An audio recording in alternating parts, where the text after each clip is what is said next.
എല്ലാ കൂട്ടുകാർക്കും നമസ്കാരം. സീരിയൽ മാനിയ വെറൈറ്റി സ്റ്റോറീസിന്റെ ഏറ്റവും പുതിയൊരു വീഡിയോയിലേക്ക് എല്ലാവർക്കും സ്വാഗതം. ഞാൻ എത്തിയിരിക്കുന്നത് ചെമ്പനീർ പൂവ് സീരിയലിന്റെ നാളത്തെ സൂപ്പർ ഹിറ്റ് കഥയൊക്കെ ആയിട്ടാണ്. നേരെ നമുക്ക് നാളത്തെ കഥയിലേക്ക് പോയാലോ? അങ്ങനെതാ നമ്മുടെ ചന്ദ്രമതി ആണെങ്കിൽ ചന്ദ്രയെ കൊണ്ട് ചെയ്യാൻ സാധിക്കുന്ന എല്ലാ കാര്യങ്ങളും ചെയ്തങ്ങ് തകർക്കുകയാണ്. അപ്പം മുറ്റത്താണെങ്കിൽ ചാണകവെള്ളമൊക്കെ തളിച്ചു.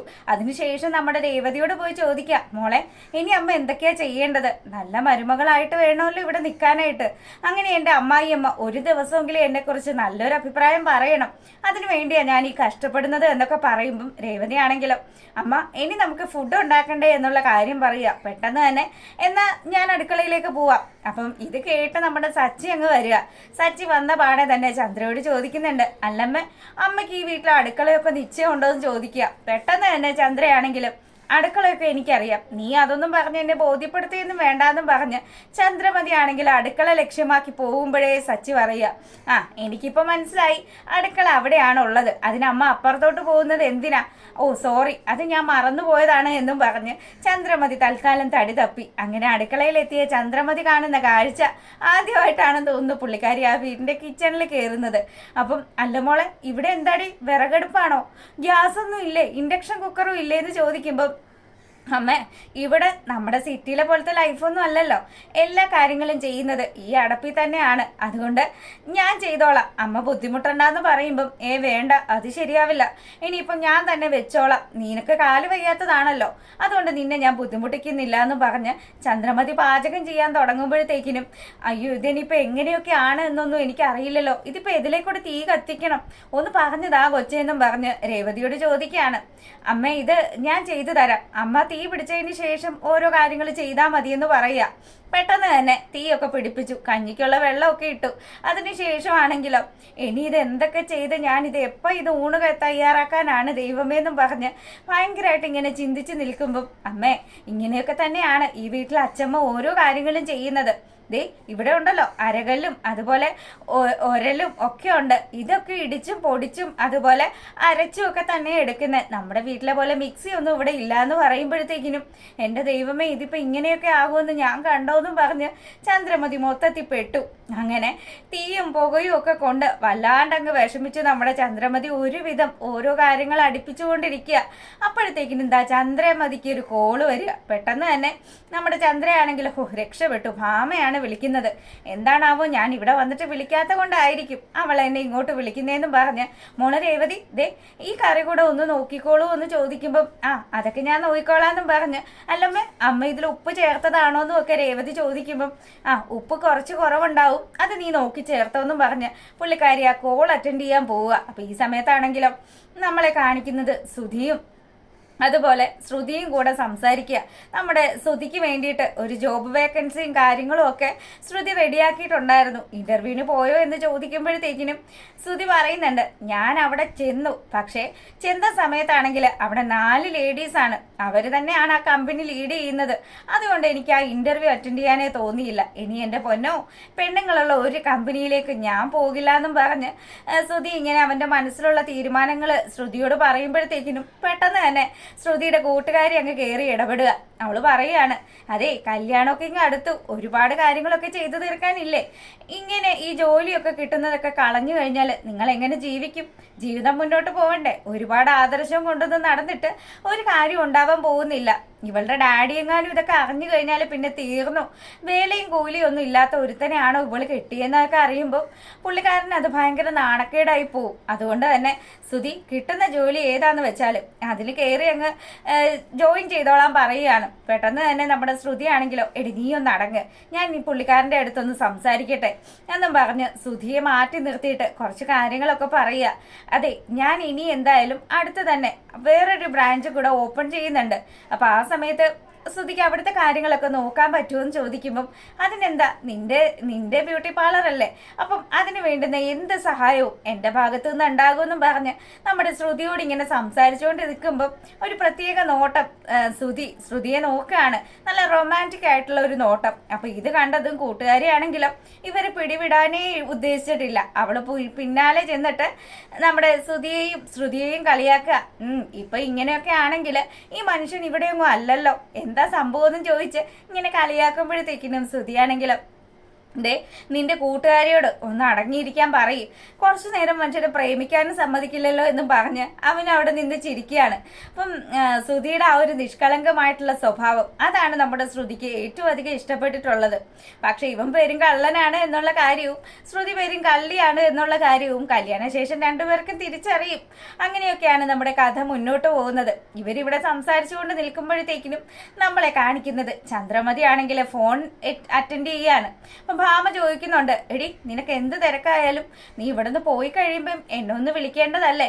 എൻ്റെ പൊന്നു ഭാമേ, നീ ഇവിടുത്തെ കാര്യങ്ങൾ വല്ലതും അറിയുന്നുണ്ടോ? ഞാനിവിടെ വന്നിട്ട് നിലത്ത് നിന്നിട്ടില്ലടി. ഇവിടെ എന്തൊക്കെ പണികളായിരുന്നു. ചാണകവെള്ളം വരെ ഞാൻ എൻ്റെ കൈവച്ച് കലക്കേണ്ടി വന്നു. അത്രമാത്രം നീ ഒറ്റൊരുത്തി കാരണമാണ് ഇതൊക്കെ ഞാൻ അനുഭവിക്കുന്നത്.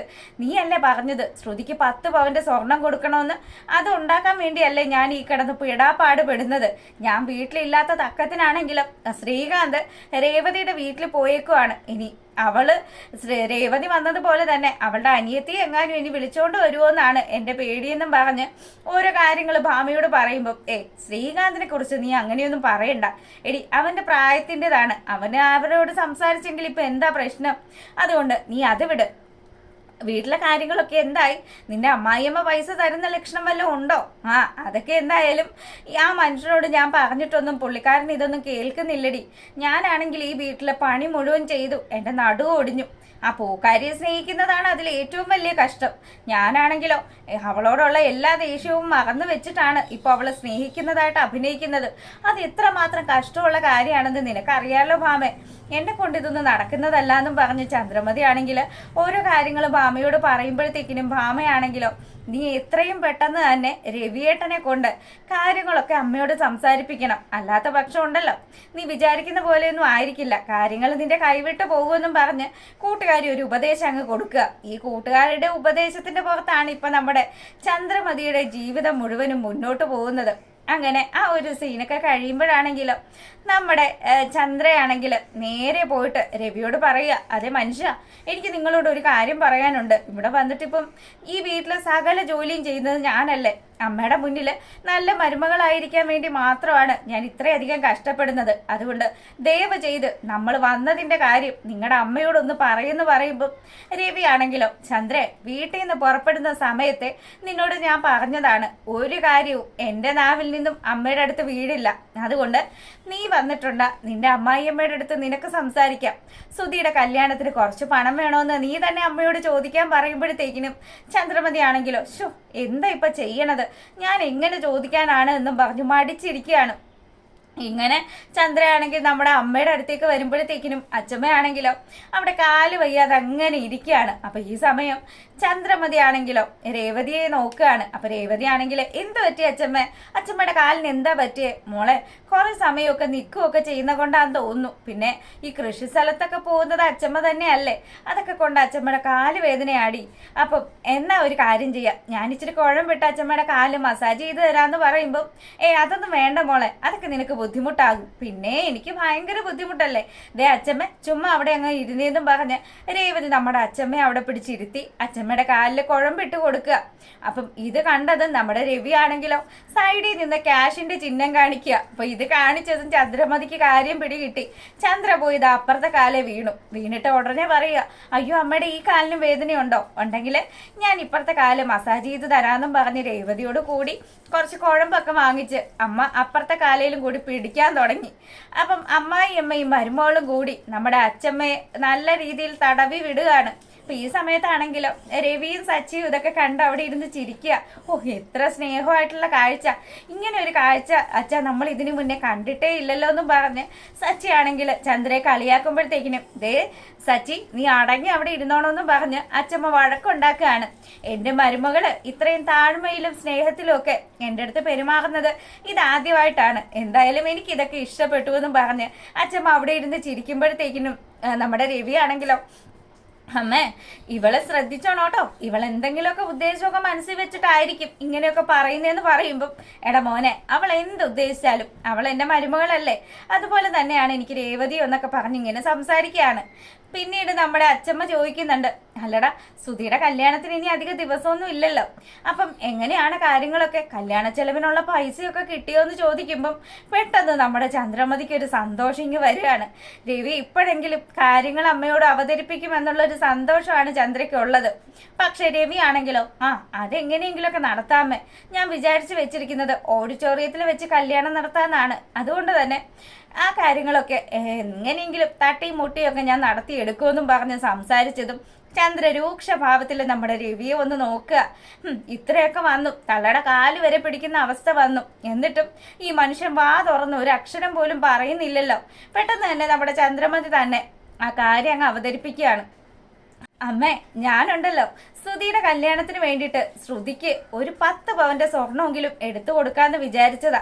മരുമകൾക്ക് വേണ്ടി എന്തെങ്കിലുമൊക്കെ ഒന്ന് ചെയ്യണ്ടേന്ന് ചോദിക്കുമ്പോൾ രവി ഉടനെ ചോദിക്കുന്നുണ്ട്, അല്ലടി, രേവതിയുടെ കല്യാണം നടന്ന സമയത്ത് നീ ഈ ചിന്തയൊന്നും നിനക്ക് ഉണ്ടായിരുന്നില്ലല്ലോ, ഇപ്പൊ എവിടുന്ന് വന്നു ഈ ചിന്തയെന്നൊക്കെ പറയുമ്പോഴത്തേക്കിനും പെട്ടെന്ന് തന്നെ അത് നിങ്ങൾ തന്നെയല്ലേ ഇവരുടെ കല്യാണത്തിന് വേണ്ടുന്ന സ്വർണ്ണമൊക്കെ എടുത്തു കൊടുത്തത്.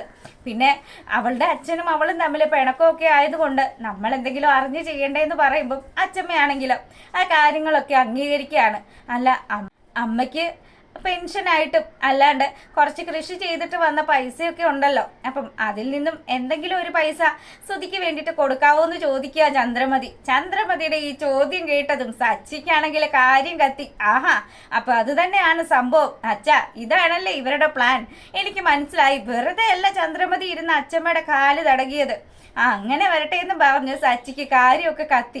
സച്ചി അങ്ങ് ചാടിത്തുള്ളി എഴുന്നേറ്റ് വരുമ്പോൾ ചന്ദ്രമതി പറയുന്നുണ്ട്, എടാ, നീ ഒന്ന് അടങ്ങിക്ക്, എൻ്റെ മോൻ്റെ കാര്യം ഞാനല്ലാതെ ആരടാ പറയണ്ടേന്ന് ചോദിക്കുമ്പം എനിക്കെന്തായാലും മനസ്സിലായായിരുന്നു അമ്മ ഇങ്ങനെ എന്തെങ്കിലും ഒരു ഉദ്ദേശം വെച്ചിട്ട് തന്നെ ആയിരിക്കും ഇങ്ങോട്ട് വന്നത് എന്നും പറഞ്ഞു സച്ചി ചന്ദ്രയെ കളിയാക്കുമ്പോഴത്തേക്കിനും അച്ഛമ്മയാണെങ്കിലോ, ഞാൻ തരാം പൈസ, എന്തായാലും നിങ്ങൾ വിഷമിക്കേണ്ട, സുധിയുടെ കല്യാണം ഭംഗിയായിട്ട് നടക്കണമെന്നും പറഞ്ഞ് ചന്ദ്രമതിയുടെ കയ്യിലേക്ക് പണം വെച്ച് കൊടുക്കുകയാണ് അച്ഛമ്മ. അപ്പം അത്തരത്തിലുള്ളൊരു സൂപ്പർ ഹിറ്റ് വിശേഷമാണ്.